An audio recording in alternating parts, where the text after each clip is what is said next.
China's Shenzhou16 mission completes final rehearsal, launch imminent. The Shenzhou16 crewed mission has successfully completed a joint pre-launch rehearsal, confirming that all systems and preparations are in order for a launch in the coming days, China Media Group, CMG, reported on Friday. He Pengzhu, chief engineer of test and launch at Jiuquan Satellite Launch Center, said the rehearsal involved various crucial activities such as connecting and configuring the rocket, conducting functional inspections of the rocket and spacecraft systems, and performing electrical tests in the launch area. The purpose of this comprehensive rehearsal was to ensure the reliability and safety of each system involved in the launch process, he added. Originally designated as a backup spacecraft for the Shenzhou15 mission, the new Shenzhou16 spacecraft is now set to carry 3 Chinese astronauts, or takonauts, to the China Space Station, CSS, where they will rendezvous with the existing 3-person Shenzhou15 crew. Once on board the CSS, the new crew members will conduct spacewalks and scientific experiments, and verify various technologies. Still, they will share their experiences to enhance scientific awareness among people worldwide. The CSS, featuring a T-shaped basic structure, has already accommodated 4 groups of takonauts.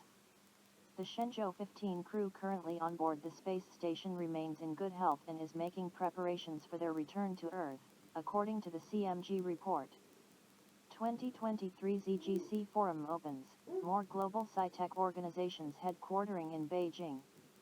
Along with sci-tech achievements unveiled at the 2023 ZGC Forum, a growing number of international sci-tech organizations are setting up headquarters in Beijing, helping shape the megacity into a global sci-tech innovation center. Organizations adopting this trend include the International Hydrogen Fuel Cell Association, IFCA, the World Robot Cooperation Organization, WRCO, and the International Coalition of Intelligent Manufacturing, ICIM. Themed Open Cooperation for a Shared Future, the forum, which began on Thursday in Beijing's ZGC, attracted guests from more than 80 countries and regions, as well as almost 200 international organizations, institutions, and foreign government departments. Promoting worldwide hydrogen collaboration. The International Hydrogen Fuel Cell Association, IFCA, an international non-profit organization, was officially established in July 2022 with its headquarters in Beijing, according to Zhu Yafei, director of the Academic Exchange Department and General Management Department, IFCA. It was jointly launched by Tsinghua University, China Society of Automotive Engineers, Forvia, Sinopec, Shanghai Automotive Industry Corporation, Toyota, Hyundai, Anglo-American and other leading companies and organizations. With Wang Mingjiao, professor at Tsinghua University and academician at the Chinese Academy of Sciences. Serving as its first chairman, the association's member units cover more than 80 companies and institutions in the hydrogen energy and fuel cell field from 11 countries in Europe, Asia, the Americas, and other regions. Since 2016, the IFCA has been committed to promoting worldwide hydrogen collaboration and fuel cell vehicle, FCV, rollout and commercialization, contributing to global climate change governance to achieve the goal of global carbon neutrality. It has successfully held 6 rounds of the International Hydrogen Fuel Cell Vehicle Congress, FCVC, boosting robotics technology applications. According to Wang Huan, Secretary General of the WRCO, in order to build an innovative ecosystem of global cooperation in the field of robotics, the Chinese Institute of Electronics and the Israel Robotics Association initiated the establishment of the WRCO. The international, academic, and non-profit social organization was formed by universities, scientific research institutions, companies, and international organizations engaged in robot research and development, design, production, as well as applications. The WRCO was officially established in November 2022, and it was then chaired by Qiao Hong, an academician at the Chinese Academy of Sciences and a researcher of the Institute of Automation of the Chinese Academy of Sciences. The organization will build an international academic exchange and cooperation platform, promote research and formulation of related standards, rules and policies. It will also promote robotics technology and applications, establishing an international cooperation mechanism for the research and development of robotic technologies. World Intelligent Manufacturing Conference. Yang Huiyong, academician at the Chinese Academy of Engineering, is the current chair of ICIM, according to Liang Ying, Secretary General of ICIM. At present, the alliance, which has more than 40 member units from 14 countries and regions, is promoting high-level and high-quality international conferences in the field of intelligent manufacturing. Events including the International Intelligent Manufacturing Conference and the World Intelligent Manufacturing Conference are being promoted to build a professional platform for international exchanges and cooperation. In the future, the Alliance plans to hold conferences and events in Japan and Germany to exchange ideas on the development and application of intelligent manufacturing technologies and standards for talent training. C919's first commercial flight, Shanghai to Beijing, to take place Sunday. China Eastern Airlines, CEA, the initial customer for China's first domestically built large passenger aircraft C919, will launch the plane's first commercial flight on Sunday, May 28, according to information posted on the carrier's app on Friday. The C919 flight will take off as flight number MU9191 at 10:45 a.m. Beijing time from Shanghai Hongqiao International Airport and arrive in Beijing Capital Airport at 1:10 p.m. The C919 is developed by the Commercial Aircraft Corporation of China, COMAC, and it was granted a type certificate by the CAAC last September. CEA began a 100-hour verification flight for its first C919 aircraft on December 26, 2022 to verify and confirm the aircraft's operational safety. CEA signed a contract to buy 5 C919s in March 2021 in the first commercial deal for the plane. The airline received its first C919 jet, numbered B919A, on December 9, 2022, and the remaining 4 aircraft will be delivered over the next 2 years based on the supplier's production and delivery plan. So far, over 1,200 C919 jetliners have been ordered, according to COMAC. China delivers proton accelerator to safeguard spacecraft in harsh environments. China's self-developed proton cyclotron.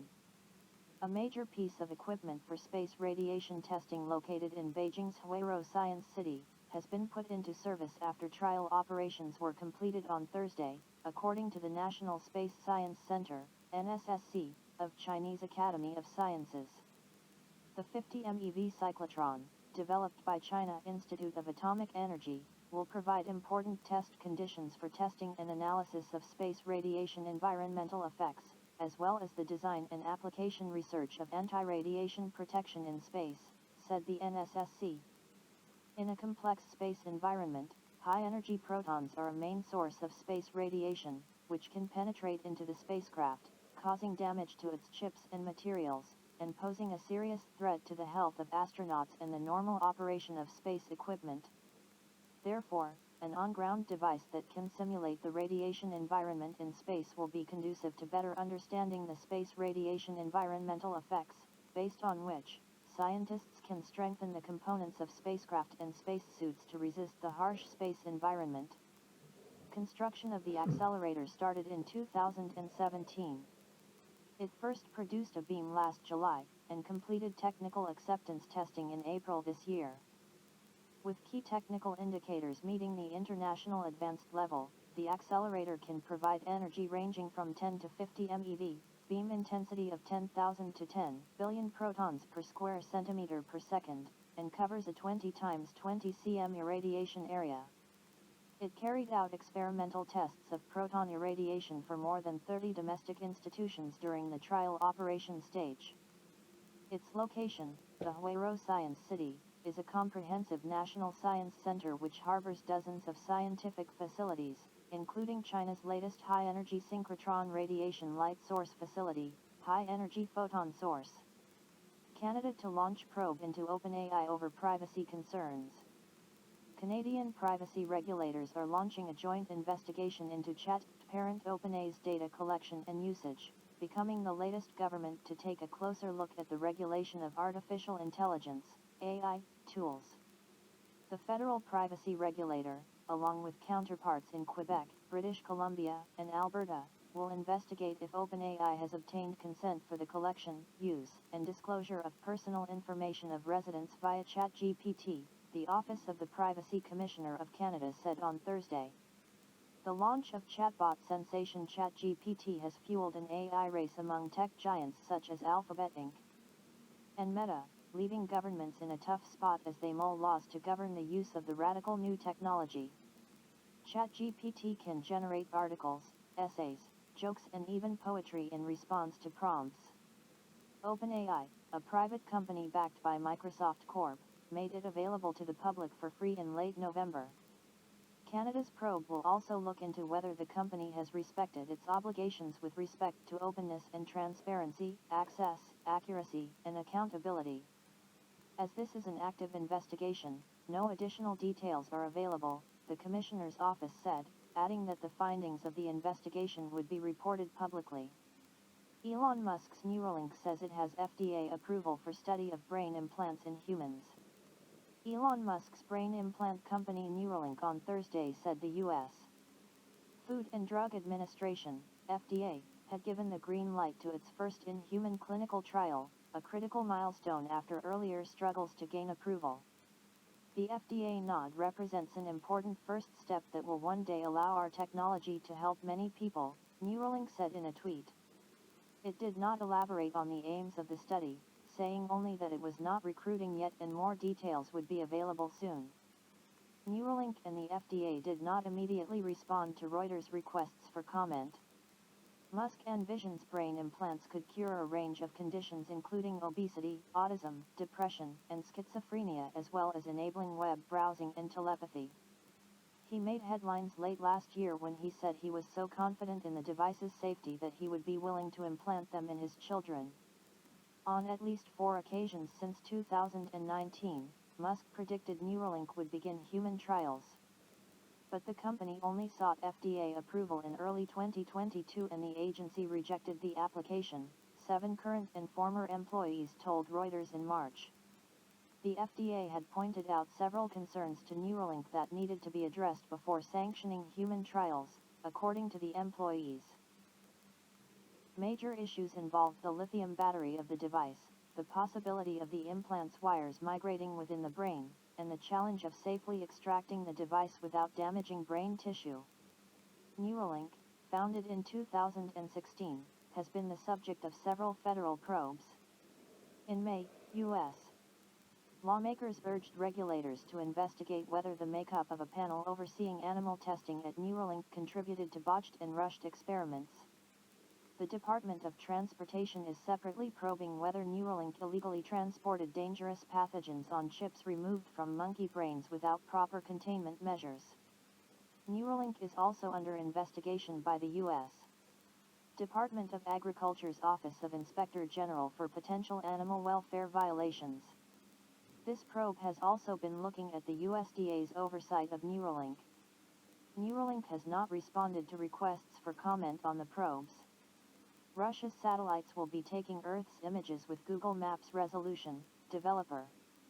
Russia's new generation Condor FKAM radar satellites will be capable of taking images of the Earth's surface at a resolution of up to half a meter, 1.6 feet, in detailed imagery, Alexei Ryabovchiai, the chief designer at the NPO Mashinostroyenia Space and Rocket Company, has told Sputnik.